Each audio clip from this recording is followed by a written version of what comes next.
Yo and hello everybody, Mike here, baseball collector.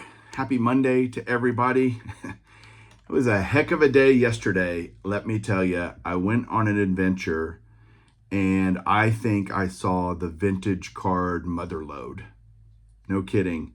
So let me give you some background. I had a person reach out. I'm not allowed to disclose names and stuff and anything like that, but I can tell you the gist of the story. Guy reaches out, had watched the channel for a long time, ready to kind of get out of the hobby, an older guy, and wanted to really get advice. He wanted me to come down and tell him, okay, should I grade these? How should I sell these? What's the best way to do this? And kind of maximize the value that he could extract from this collection. And the reality is all his cards are raw. So he needed to get quite a few of them graded, actually, and there's cost to that, and I have to weigh that out, and does it make sense? And so he wanted me to come down and give him advice. This isn't right around the corner. He's in Houston, so it's a 4-hour drive there, 4-hour drive back. So I left the house yesterday morning just before 6 a.m., start heading down there, get there just before 10 in the morning. And what was also great about it is I got to meet with Garrett is in the area, so he came up too, because the guy also had a ton of football and basketball, and it was totally overwhelming, absolutely unbelievable. I mean, pretty much everything from 57, he had complete sets, multiples, 57 through the mid 90s. He had, hey, you want a 58 tops Warren Spahn? Well, which one do you want to pick from? If you need a 60 tops Carl Yastrzemski, well, he had 12, Sorry, had to get the dogs out. So everything, it was absolutely unbelievable. I was like a kid in the candy store. Garrett was over there looking at the football, and the basketball was all vintage stuff, amazing. And he and I just kept looking at each other and just this crazy grin. Like, can you believe we're looking at all this? Like, can you believe all this stuff we're seeing? And so worth the drive. So I ended up spending multiple hours there. We he had done a good job of kind of saying, these are what I think are the best cards. He was right. There were 53 tops Manals that look really good. Tons of Jackie, Willie Mays, Hank Aaron. Oh my, it was just nonstop. Ted Williams. And it was just unbelievable. Not a lot of 52 stuff, 53 stuff, a few things here and there. Mostly started 57, really heavy in the early 60s kind of stuff. Multiple 60s, boxes of 60s, 1960, 61, 62. But it was just crazy. I ended up getting, I don't know, I think I bought 76 cards. In fact, I know I bought 76 cards because I have already this morning mailed out a PSA submission taking advantage of the current vintage special that's going on, $14.99 a card. Because what I was able to do through all these cards was fill in all these Jim Cotts and Tony Olivas and Minnie Minoso, just cards that you don't find graded a lot, and was able to strike a great deal on getting all those. And they are beautiful cards, beautiful. So I already sent off a 76 card order this morning to PSA, and the guy was texting me this morning thanking us for coming and helping him out. And I think we really did help him out a ton.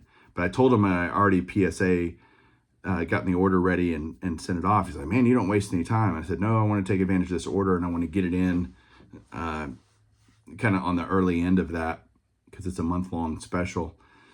But I was able to fill so many spots. In fact, it's going to be 70 cards off of my 4-decade set.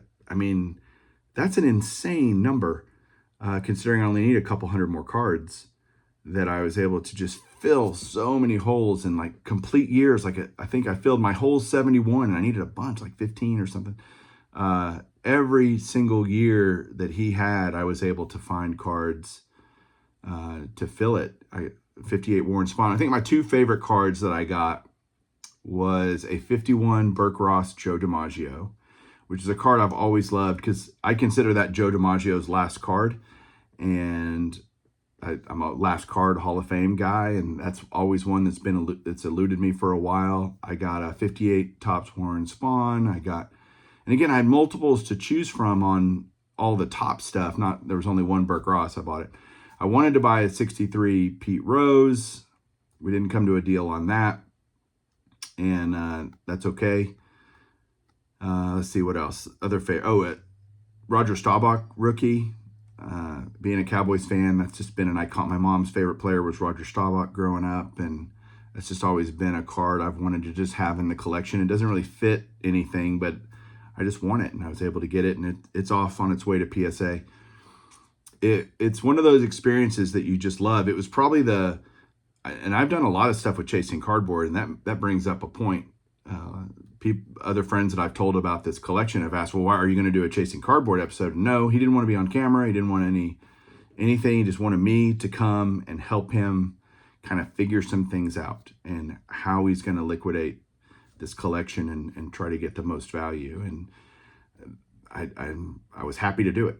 And Garrett was able to get a nice batch of stuff that he likes, stuff he can TTM, stuff he can just great football and some basketball stuff. And he was like, he had this entire box, and it was like, oh, that's just 90s basketball. Nobody cares about that. And we're like, yeah, they do. Actually, it depends on what it is, certainly. But if the right stuff is in there, 90s basketball is the basketball to have, right? So, and he did have some of that. And so Garrett was able to get some of that stuff. It was a great, fun day.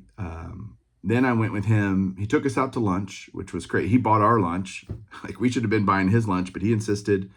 Super great. So we went to lunch there in the Houston area. And then I went over to his sister's because his brother-in-law, his sister's husband, passed away, and he had all these sets. And so going through those and trying to decide what makes sense from those. He had 67 through all the way through the 80s. Every set. Beautiful, all in binders, mostly in binders, but he'd have multiple 79s, multiple 78s, multiple 77, 76, multiple 73s. I saw complete set. So there was it just never ended, and his house was just insane. So great fun day.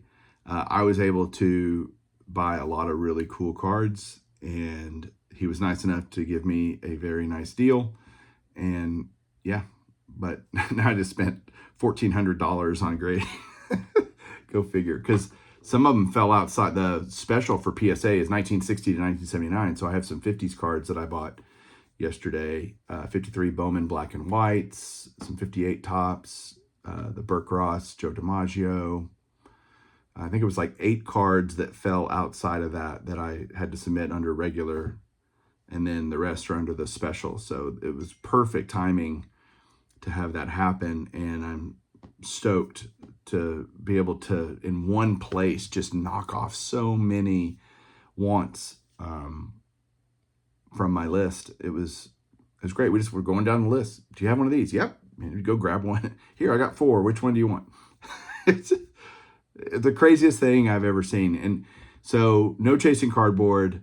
It would have been great to document it. It was the most I've seen bigger collections, maybe, because it didn't have a Mantle rookie or 52 Topps Mantle or any 52 Topps Jackies or early Mays stuff, anything like that. He had a Hank Aaron rookie. He had 3 Ernie Banks rookies. He had a ton of the 54 Topps Jackies and Ted Williams and all that kind of stuff. 55s, he had all the major guys. Multiple Sandy Koufax rookies. I mean, I could just keep talking on and on and on. It was hours and hours of looking at binders, looking through boxes, and everything was amazing. It was just, I'd never seen the breadth, I'd never seen the volume like that in terms of vintage. Obviously, I've seen volume before on chasing cardboard. There's a bunch of junk, usually, junk wax era stuff. This is volume of the really good stuff, and it was crazy. So hopefully Garrett will do a video on his channel. Card Cutter is his channel, documenting his side of the experience and what he thought. But that was my thoughts. Now I'm going to switch gears completely, show you guys some cards that I got in the mail that have nothing to do with vintage. So, but they do fit some projects. So flip this around, show you those, and then yeah, we'll go from there. Thanks, guys. Hang on one second. All right, so we go from talking about vintage to looking at kind of some ultra modern. I did another deal with a gentleman on Instagram, and I was able to pick up some older 5-star autos that I want. Definitely, you know, although I'm still up in the air on 2023, whether or not to do the Hall of Fame run, I'm still going after the older years. And so 2015, these are all rainbow autographs, so they're all numbered to 25. And I have 4 of them that I did a deal for. He had a bunch of them. I just didn't need most of them. I only needed these 4. But David Ortiz, Reggie Jackson, again, all numbered to 25. You can see it up there in the upper left-hand corner. Frank Thomas. And then the last one is Mike Piazza. So those are awesome. 4 other slots to add to knock off the list of 5-star autos. And again, you can find deals everywhere. I mean, Instagram and Facebook and YouTube and obviously eBay. There's so many places to buy cards. And then you get invited to somebody's house to look through the Motherlode of vintage. You know, this hobby just always surprises me, never ceases to amaze me in terms of where you can find stuff and everybody being so nice and great. And yeah, there you go. There's today's mail. So I will talk to you guys soon. Keep collecting.